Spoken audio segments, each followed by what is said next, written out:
Dandi march ആരംഭിച്ചത്? A 1930 March 12.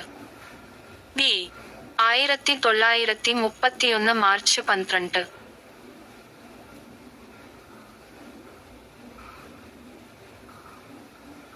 India ഒരു സമ്പൂർണ്ണ റിപ്പബ്ലിക്കിലേക്ക് കടക്കുന്നതുവരെ താഴെപ്പറയുന്നവരിൽ ആരാണ് രാഷ്ട്രത്തലവനായി നിലനിന്നത്? എ ഡോ രാജേന്ദ്ര പ്രസാദ്. ബി ജോർജ് ആറാമൻ രാജാവ്.